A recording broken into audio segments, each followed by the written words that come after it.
Hi, this is Seinfeld with another video, and today we're going to be looking at a product that I bought. Now, I did say that I wasn't going to do many of these little reviews and opening the box type videos, but talking to a few people, they've said they actually quite like these sorts of videos, so I'm joining the crowd and going to do the same.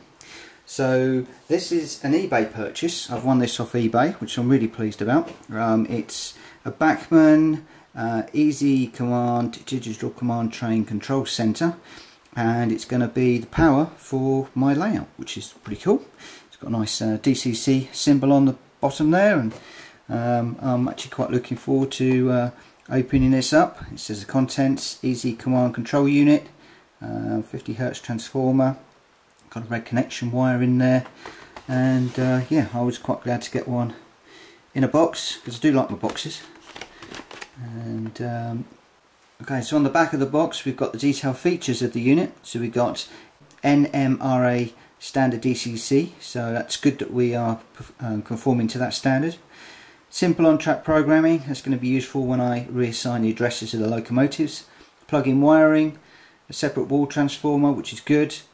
We've got 8 function buttons for control of additional specialist decoders. X-bus socket for future expansion. 128 speed steps for smooth operation. Built-in control for existing analog locomotives. I think it's button number 10, but we'll have a look at that. And electronic momentum, whatever that is. Don't know quite what that is, but seems to be quite a few features in this box, which is quite nice. And you know, not a bad looking unit. So let's get the box open. Now, this is a second-hand unit, so it's going to be interesting to see what sort of nick it's in. So I've got my main control unit. We've got some little cards here.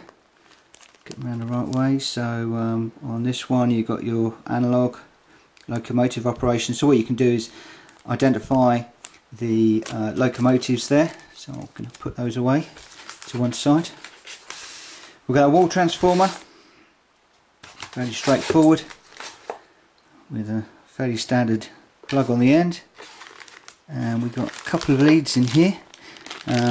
This is a lead that goes to, I don't know whether you call it a buddy box, but you can go from the DCC into an analog controller, so you know, a brother or sister or friend can be controlling an analog locomotive on your layout.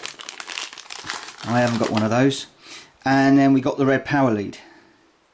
Now obviously this connector goes into the back of the box. Look at that in a moment. And from new, there's a black connector on the end of these. This has obviously been used on an N-Gauge layout before, where you end up having to cut these and wire them to the track, because the connector that comes with this, or that you can get, is only for 00 gauge.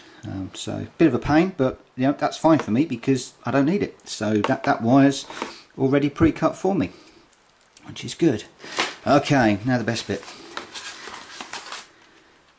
Okay, this is the unit. Looks quite nice. We've got a stop button, our direction for the train, forward and reverse. Nice yellow button for the functions, and that's a nice operation. It's really smooth operation for the speed of our locomotive. And then we've got the 1 to 10 buttons for the locomotive address. And as I said, if I come in here for number 10, we can get this into focus.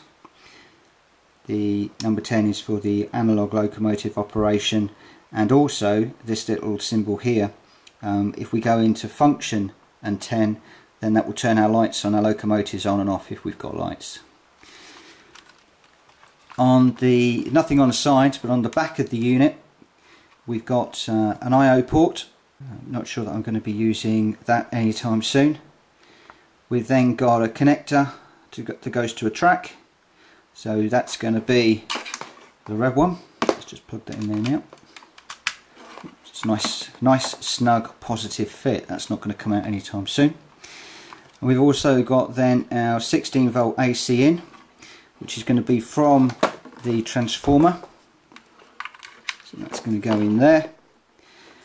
And then, like I said, if you've got a separate DC controller, then this black wire here, this one, that will go into here on this unit and then across to the DC controller. So I'm not sure what the I/O port is for.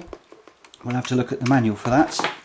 But all in all, that's quite a nice little unit, and I picked that up for about 30 odd quid on eBay, so I was quite pleased.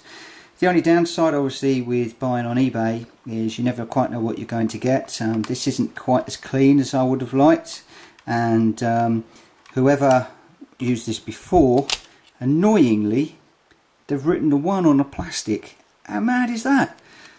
You've got the cards and you've got spare cards here that you could write number 1, 2, 3, or you know, an 060, a 262, whatever locomotives you want. Keep the plastic free and nice. But no, whoever had this before me, they've written on the plastic, so not something you'd really want to be doing.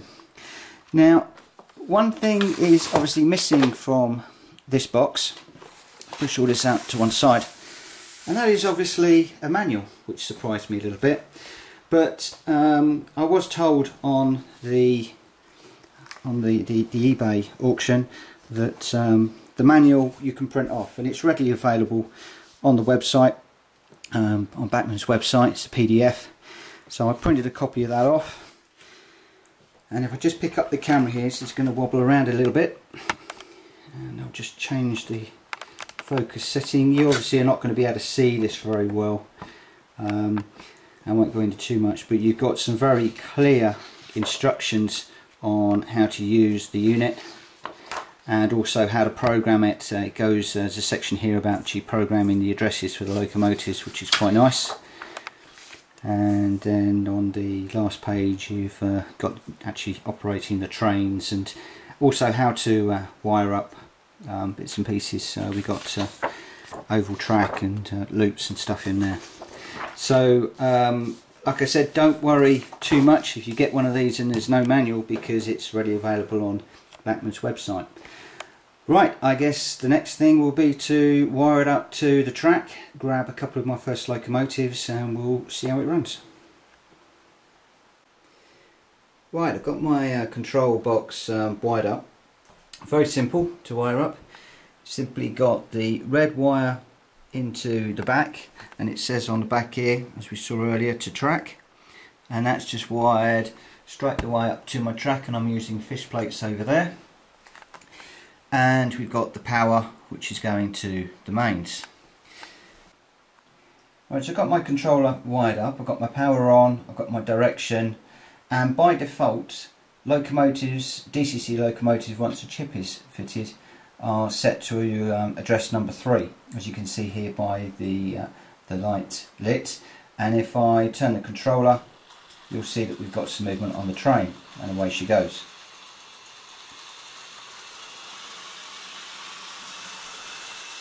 Let's just bring her back into shot.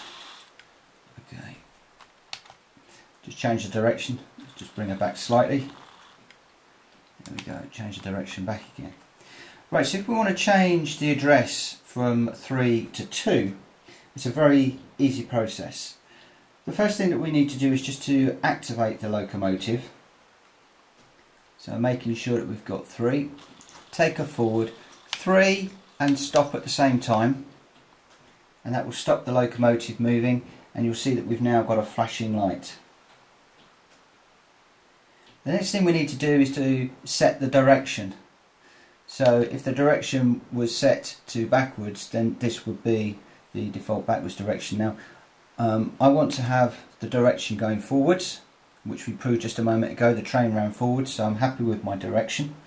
Make sure that that is set accordingly. We then want to assign the address to 2, and you'll see there the train just judders and jolts slightly. It shows that the address has been changed to 2. We can then simply press the stop button on the controller, and we're now done. So theoretically now, if we turn the controller, we are now operating on address 2, and if I just bring her around,